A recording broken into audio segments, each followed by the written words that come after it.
설교 제목이 오늘 21절에서 나왔습니다. 21절을 스크린으로 한번 읽어볼까요? 백성이 다 세례를 받을세 예수도 세례를 받으시고.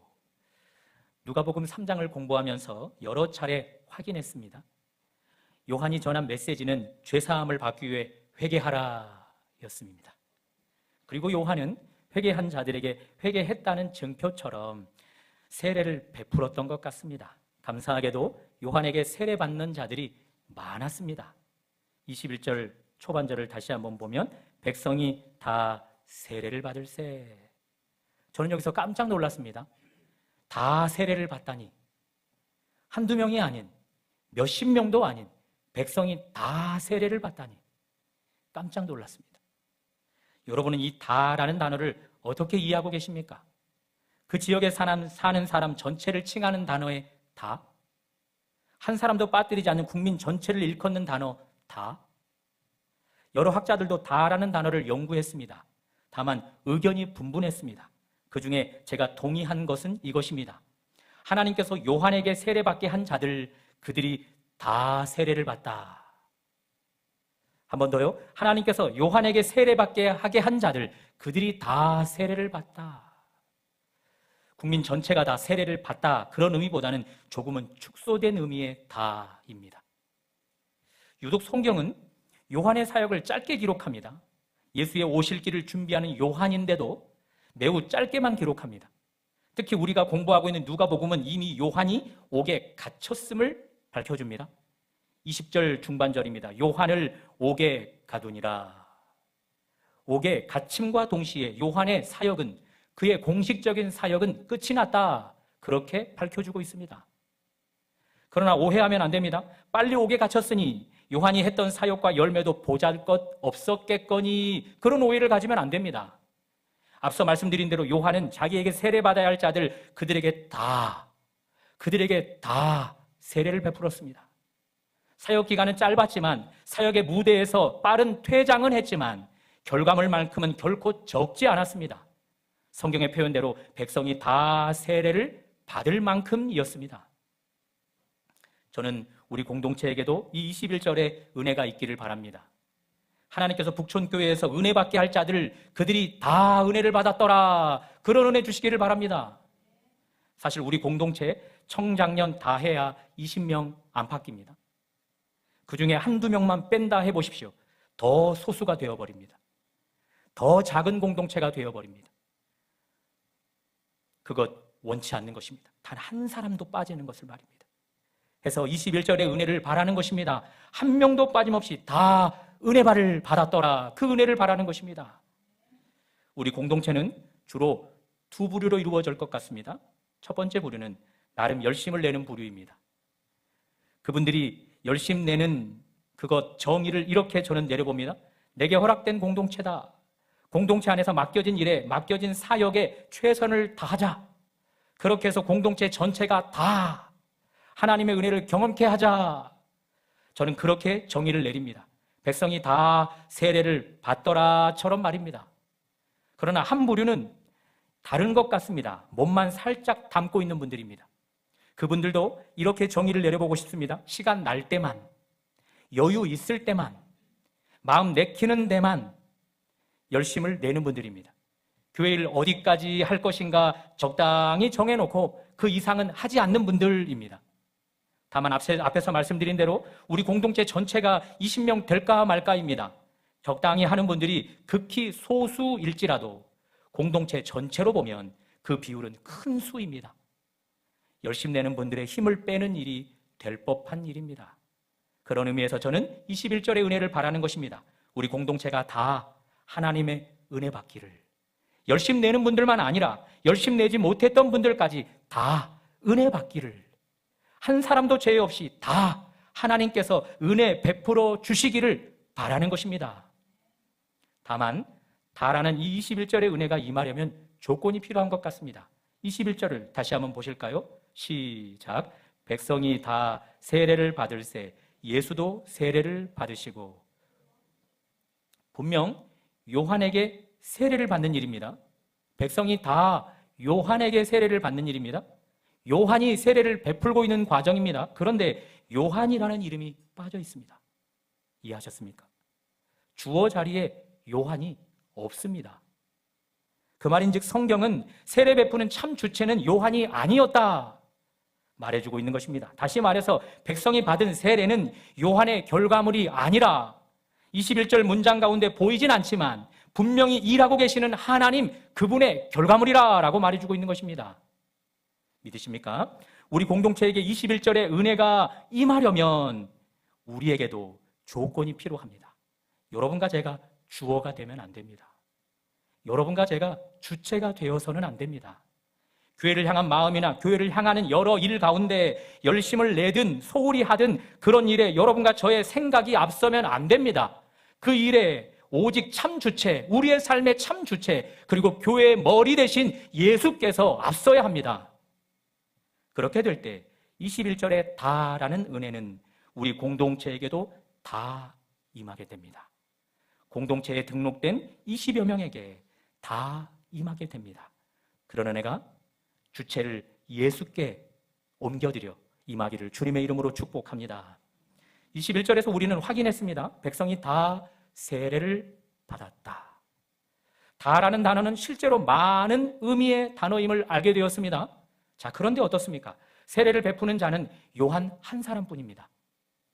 반면 요한에게 세례받는 자들은 많습니다. 웨이팅이 발생할 수밖에 없습니다. 궁금합니다. 요한 앞에서 세례 받으려는 웨이팅 얼마나 됐을까? 그 줄이 얼마나 길었을까? 개인적으로 저는 줄 서서 먹는 것 안 좋아합니다. 아무리 맛있어도 줄 서서 먹어야 한다면 안 먹고 싶습니다. 오픈런이라는 말도 있습니다. 가게 문 열기 전부터 줄을 서는 것 오픈런이라 말합니다. 몇 년 전 종모, 원모에게까지 맛을 인정받은 돈가스 부부가 있었습니다. 여차여차 육지를 떠나 제주도에 사업장을 냈습니다. 제주의 자랑 돼지고기를 사용한 돈가스. 바로 그곳에 오픈런이 발생했습니다. 전날부터 와서는 밤새 줄을 서는 오픈런. 그것은 기본, 아예 텐트까지 치는 일까지 발생했습니다. 날씨가 춥다는 이유로 말입니다. 장관이 따로 없었습니다. 그런 웨이팅을 보면서 가끔 이런 생각을 해봅니다. 이런 상상을 해봅니다. 웨이팅 없이 바로 통과해보면 얼마나 좋을까. 다만 이기적이게도 다른 사람들은 긴 줄에 서서 대기하는 중에 통과해야 제맛입니다. 저만 유유히 통과해야 제맛입니다. 줄을 선 사람들로부터 부러움의 시선을 온몸으로 만끽해야 제맛입니다. 그런 상상을 해보곤 합니다. 이코노믹만을 타는 저는 쭉 늘어선 줄에 서서 천천히 한 걸음 앞으로 나아가는데 그때 웨이팅 1도 없이 유유히 통과해가는 비즈니스석 이용하는 승객들, 그들을 볼 때 그런 상상 해봅니다. 특히 자녀들이 어렸을 때 자본주의의 개념을 잘 알지 못했을 때 아빠, 저 사람들은 왜 줄 안 서? 그 질문에 뭐라 답해야 할지 옹색할 때 그때 그런 상상을 해보곤 합니다. 요한 앞에 세례받기 위해 줄이 쭉 늘어섰을 것 같습니다. 그런데 이런 그 줄에 예수도 섰습니다. 21절 다시 한번 보십니다. 스크린으로 시작. 백성이 다 세례를 받을새 예수도 세례를 받으시고. 저 같으면 내가 하나님의 아들이다 밝힌 뒤 줄 서지 않고 맨 앞으로 갈 것 같습니다. 줄 서 많은 사람들로부터 부러움의 시선을 한 몸에 만끽할 것 같습니다. 그런데 그런 것 없습니다. 예수님 앞으로 가세요. 예수님 맨 앞으로 가세요. 예수님은 줄 안 서도 돼요. 그런 것도 없습니다. 예수도 다른 사람들과 똑같이 줄을 섰고 순서를 기다렸고 차례가 왔을 때 세례를 받았습니다. 분명 성경은 그것을 통해 뭔가를 말해주고 있습니다. 무엇일까요? 답은 이러합니다. 따라해봅니다. 동일시라. 마태복음, 마가복음, 누가복음 세 복음서를 공감복음서라 합니다. 각 복음서마다 예수의 세례받는 장면을 다 보도해 줍니다. 다만 각도를 조금씩 달리해서 말입니다. 그중 마태복음과 누가복음만 비교해 보면 마태복음은 요한의 만류가 소개됩니다. 제가 예수께 세례를 받아야지 어떻게 예수께서 제게 세례를 받을 수 있단 말입니까? 그런 만류.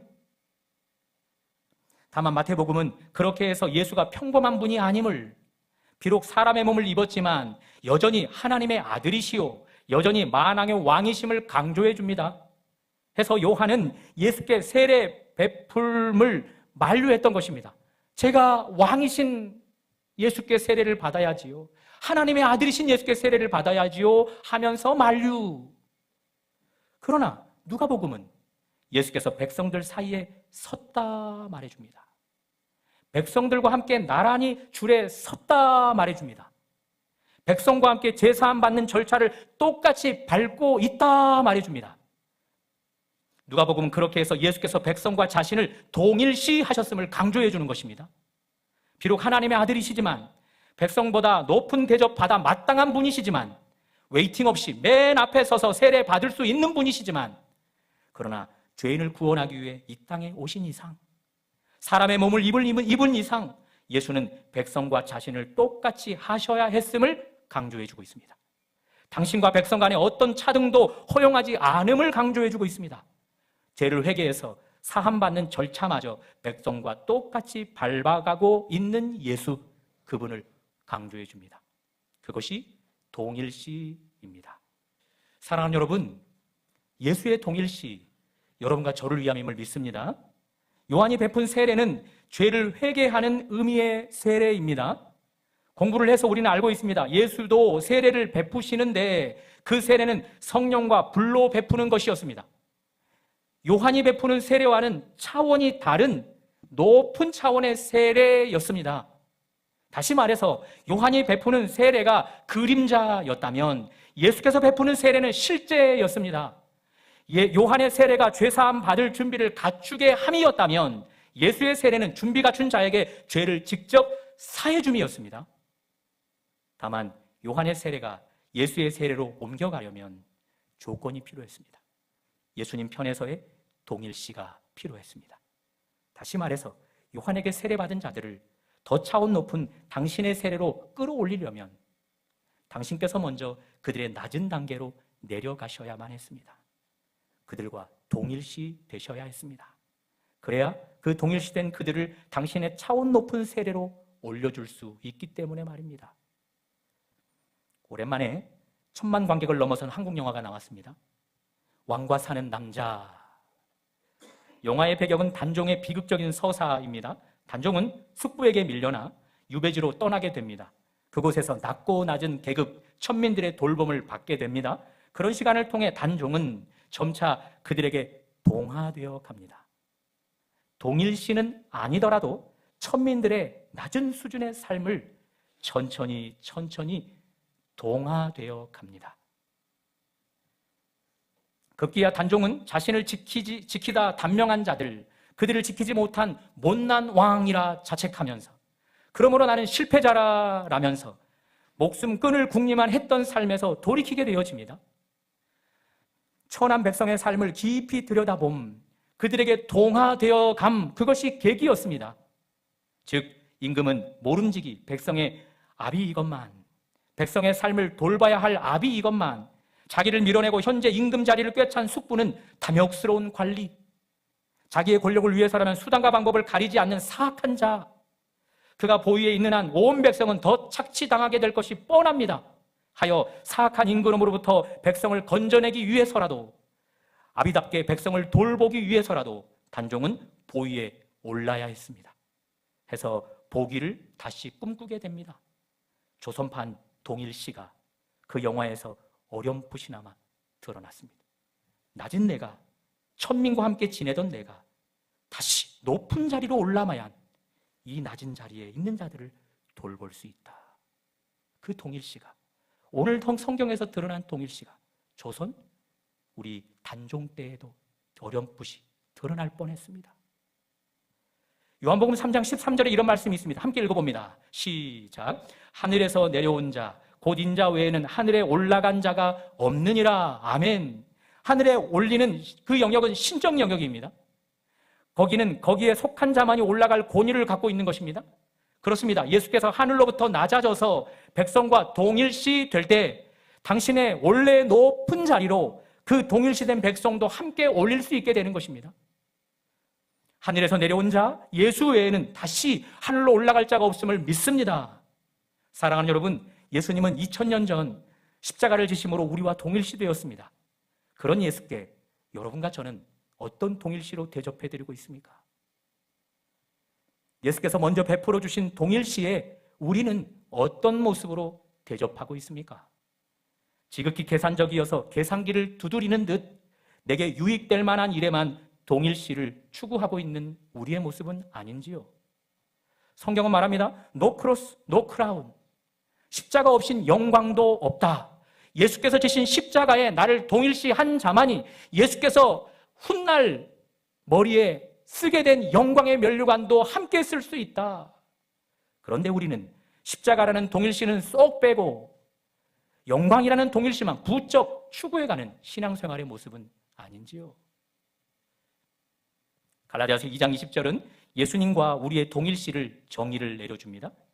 다 같이 읽어볼까요? 시작. 내가 예수 그리스도와 함께 십자가에 못 박혔나니 그런즉 이제는 내가 사는 것이 아니요 오직 내 안에 그리스도께서 사시는 것이라.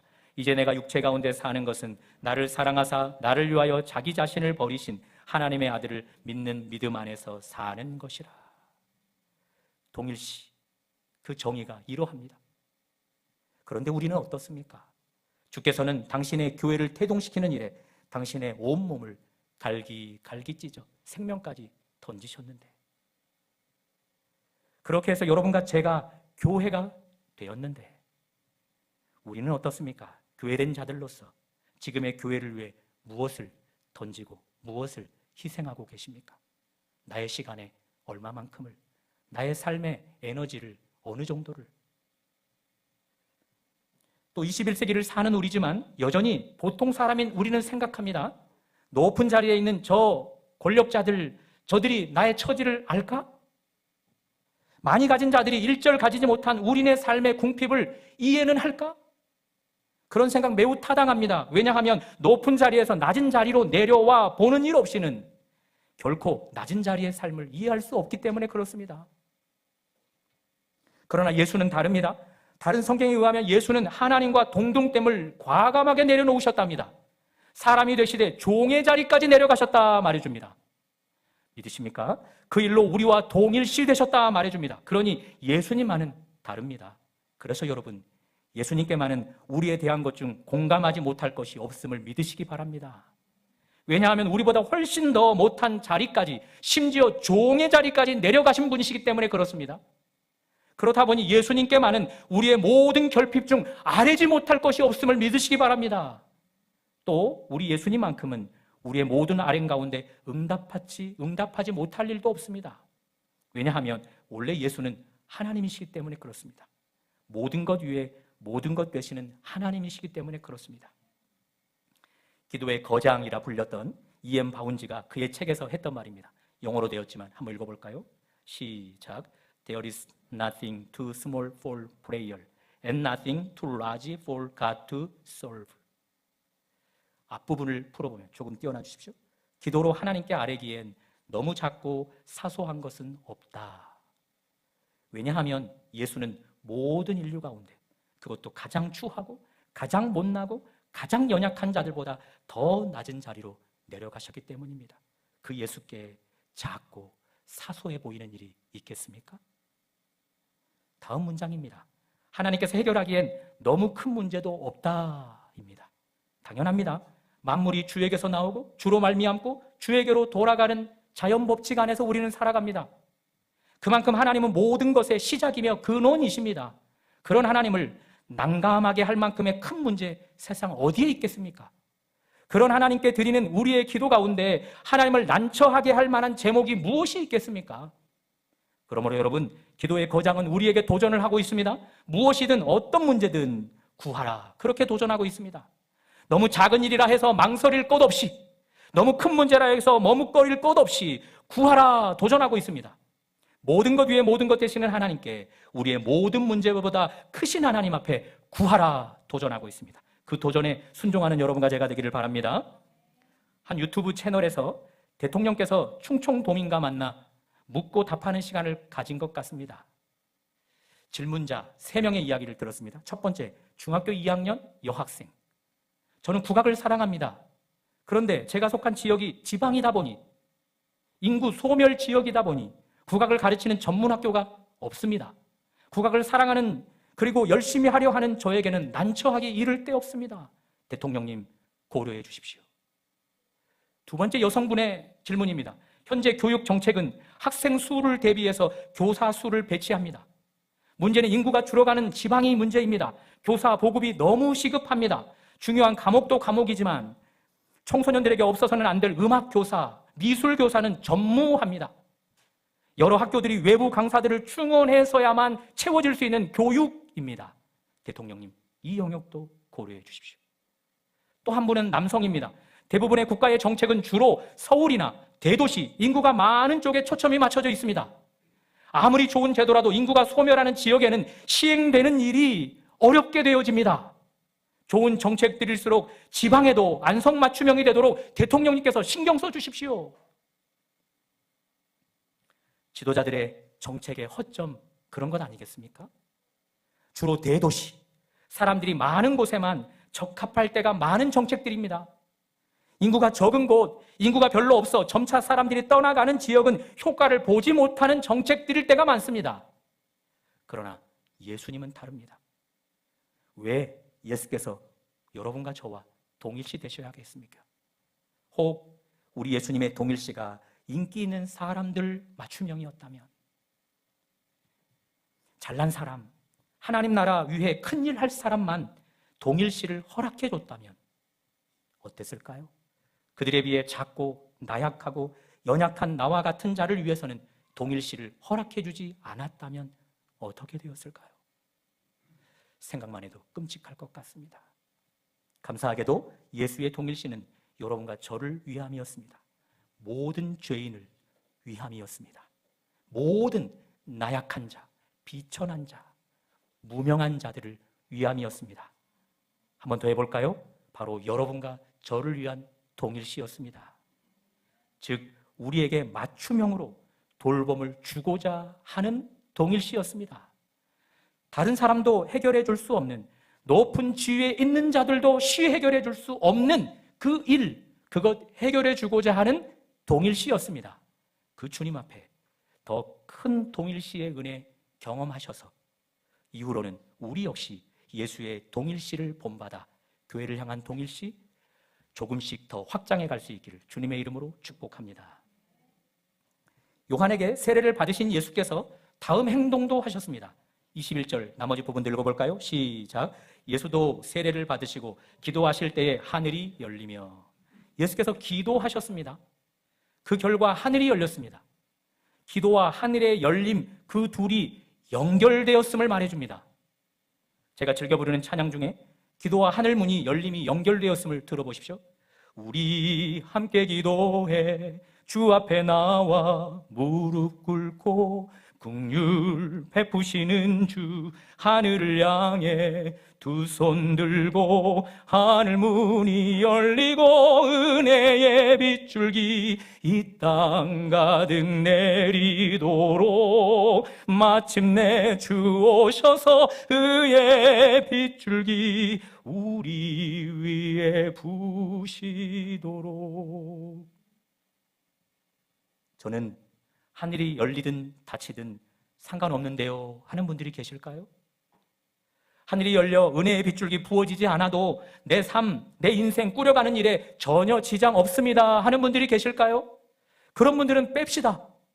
반대라면 하늘이 닫히지 않고 열려야만, 하늘이 열려 은혜가 빗줄기처럼, 아니 장마, 여름 장마처럼 부어져야만 살아갈 수 있습니다 하는 분들이라면, 거칠고 팍팍한 세상에서 살아날 수 있는 비결은 하늘이 열리는 것뿐입니다 하는 분들이라면, 숨막히는 세상에서 그나마 호흡하며 살아갈 수 있는 비결은 하늘이 열림입니다 하는 분들이라면, 차별당함, 무시당함, 여러 짓밟힘의 세상에서 주눅들지 않고 오뚜기처럼 일어설 수 있는 것도 하늘이 열림뿐입니다 하는 분들이라면 우리 예수님의 기도를 닮으면 좋겠습니다. 우리가 공부하는 누가복음은 기도와 하늘의 열림을 자주 강조해 줍니다. 연결해서 말입니다. 따라해 볼래요? 기도와 하늘의 열림을 연결시켜준다. 누가복음 9장에 예수의 모습이 영광스럽게 변모된 사건이 등장합니다. 이렇게 시작합니다. 예수께서 기도하시러 산에 오르셨다. 뭐 하시러 산에 오르셨다고요? 기도하러. 평지에서 하는 기도 아닙니까? 왜 산까지 오르셔야 합니까? 기도의 마음을 더 실는 것입니다. 산에 오르셨을 때 그리고 기도하셨습니다. 영광스러운 모습으로 변모되셨습니다. 그때 하늘에 있어야 할 모세와 엘리야가 변모된 예수 곁에 섭니다. 하늘이 열린 것입니다. 그리고 세 사람의 대화가 이루어집니다. 예수께서 십자가에 못 박혀 죽고 세상을 떠날 일, 별세일이 가까웠음의 내용이었습니다. 영적으로 별세, 떠나감을 풀면 따라해봅니다. 영적 출애굽이라. 그렇습니다. 예수는 기도로 하늘을 열었고 그 열린 하늘을 통해 모든 갇힘으로부터 탈출하게 한 영적 출애굽을 연 것입니다. 동일합니다. 여러분과 제가 기도할 때 우리를 가두고 우리를 억죄고 우리를 짓누르던 모든 삶이 떠나가게 됩니다. 그 문제는 우리를 여전히 삼키려 할 수 있겠으나 우리는 그 문제로부터 초연해져 있는 삶을 보게 되어집니다. 그런 은혜가 기도로 하늘을 여는 자에게 허락되는 것입니다.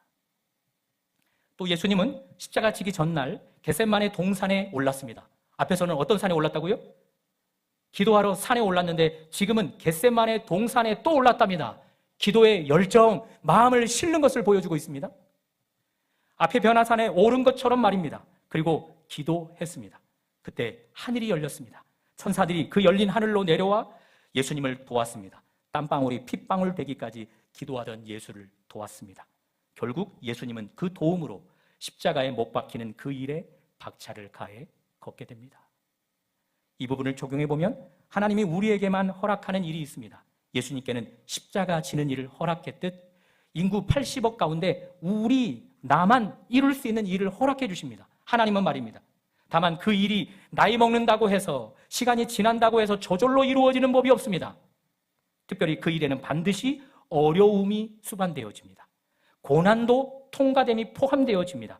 그러나 기도하는 자는 기도 가운데 하늘을 통해 내려온 천사들의 도움을 받았던 예수님처럼 동일하게 기도하는 자는 기도하기 전에는 안 되겠다, 못하겠다 했었는데 기도 후로는 당당하게 도전할 수 있는 자가 되는 것입니다. 그런 은혜가 기도로 하늘을 여는 자에게 허락되는 것입니다. 지금부터 드리는 이야기, 교회 이야기인데요. 올해로 8년차 그 경험 속에 제가 느끼는 영역입니다. 조심스럽게 풀어놓습니다. 이해하고 한번 들어보십시오. 1대 목사님에게서 2대째 저로 세대가 교체되어지는 과정에 1년여간을 꼼짝없이 몸살을 앓아야 했습니다. 다만 그 몸살을 끝낸 것, 그것을 해결한 것은 성도들의 기도였습니다. 저 방에 매일 밤마다 한 달간 모여서 기도했더니 딱 기도가 끝난 한 달 시점에 그 일이 일사천리로 해결되었습니다. 기도가 그 일을 열었음을 믿습니다. 교회는 교인들이 교회 근처에 살면서 주일만 아니라 평일에도 협력해 줄 분들이 반드시 필요합니다. 제가 왔을 땐 그런 분들이 단 한 분도 교회에 안 계셨습니다. 열방이 주축이 된 교인들, 북촌에 살다가 멀리 이사간 분들 소수가 교회를 섬기고 있었습니다. 그러던 어느 날 어렵게 초대 권사님께서 교회를 떠났던 분이 들어오게 되셨습니다. 그분 말고 또 한 분이 먼저 들어온 분입니다. 그런데 딱 그때쯤 교회는 작은 변화를 시작했더랬습니다. 지금 이 앞에 놓인 높은 강대상 말고 아래 하강단을 설치를 하게 됐습니다. 찬양팀이 영상으로 찍는데 여기만 나오는 겁니다. 목매단 것처럼. 해서 단을 싸면 좋겠다. 재정이 없어 외부의 도움을 기다려 어렵게 단상을 세웠습니다. 그리고 첫 주 권사님이 계단이 있음을 망각하시고 넘어지셔서 크게 다치셨습니다. 1년 이상을 아파했습니다. 그리고 돌아가셨습니다. 제주인데, 섬인데 교회 발전에 도움이 되겠다 해서 고사리철에 따라 고사리 따는 행사를 진행하고 있었습니다. 거기에 떠나갔다가 교회로 돌아온 초대 권사님이 함께 참여했습니다. 평상시 몸이 약했던 분, 계속해서 그 고사리 밭에 다른 사람들은 고사리를 채취할 때 그분은 길에서 쉬다가 마지막 단계에서 나도 하나 정도만 꺾어볼까? 하면서 손을 댔다가 디딤발 돌 위에 섰는데 그것이 흔들려서 넘어져 허리를 크게 다쳤습니다. 2년차 교회를 못 오고 계십니다. 리모델링 차원으로 계단, 뒷계단을 만들었습니다. 저 후문을 정문으로 해서 교회를 새롭게 변화시켜보자고 하는 진행 중의 첫걸음이었습니다. 그런데 시작부터가 순탄치 않습니다. 오래전 편법을 써서 진행했던 건축물이 있음을 발견하게 됩니다. 그것 철거해야 한답니다. 지금의 재정이면 할 수 있겠거니 해서 그 재정 모으느라고 정말 몇 년간을 애썼는데 시작한 그 일이 점점 산으로 가고 있습니다. 뭘 느끼십니까? 우리는 아무것도 하면 안 돼. 그것을 느끼십니까? 우리 북촌교회는 가만히 있어야 돼. 무언가 발전을 도모하다가는 더 큰 일이 나. 사람이 다쳐. 누군가는 죽어가. 그러니 가만히 있어야 돼. 그것을 느끼십니까? 아니면 기도가 필요하다. 기도하러 산에 올라야 했던 주님처럼 기도하되 산을 오를 만큼의 기도의 열정이 필요하다. 그것을 느끼십니까? 두려운 일, 불안한 일, 그 앞에 땀방울이 핏방울 되기까지 하셨던 예수님의 기도가 지금 이 교회에도 필요하다. 그것을 느끼십니까? 후자라면 기도의 자리에 여러분이 나와주시면 고맙겠습니다. 수요 예배, 오후 예배 점차 기도 시간으로 늘려가려 해봅니다. 수요 기도회로, 오후 기도회로, 그리고 새벽 기도회로. 마지막으로 누가복음을 쓴 저자가 사도행전도 기록했습니다. 사도행전에도 기도와 하늘이 열림이 연결되었음을 말해줍니다. 즉 하늘이 열려 성령 충만을 받게 된 120명의 성도들, 그들이 최초의 교회의 태동자였습니다. 그때 태동된 교회가 2000년 후로 우리에게 바톤을 이어주고 있는 중입니다. 우리도 교회이기 때문에 교회인 우리에게도 기도가 필요합니다. 기도로 성령 충만받아 기도로 성령 충만을 유지했던 교회였던 모습이 우리가 기도할 때 유지되어지는 것입니다. 기도로 성령 충만받아 뜨겁게 부흥을 시켰던 그 감격이 2000년 후를 살아가는 우리의 모습 속에서도 기도가 드러날 때 유지되어지고 드러나는 것입니다. 기도만이 교회를 안전하게 진행케 하고 기도만이 하나님의 교회를 보호받으면서 더 흥황케 할 수 있는 것입니다. 예수도 세례를 받았다. 그것은 우리와 동일시였습니다. 당신께서 보여준 대로 삶을 살아가면 당신의 몸을 이루는 교회는 된다. 당신의 몸을 이루고 있는 우리 개개인들의 삶은 된다. 형통하게 되고 성공하게 되고 세상 가운데 승리케 된다. 예수의 동일시가 그것을 말해줍니다. 바라기는 예수의 동일시의 은혜를 충분히 받은 여러분과 저라면 예수님께서 동일시하는 그 영역에 우리의 에너지도 시간도 들여줄 수 있기를 주님의 이름으로 축복합니다.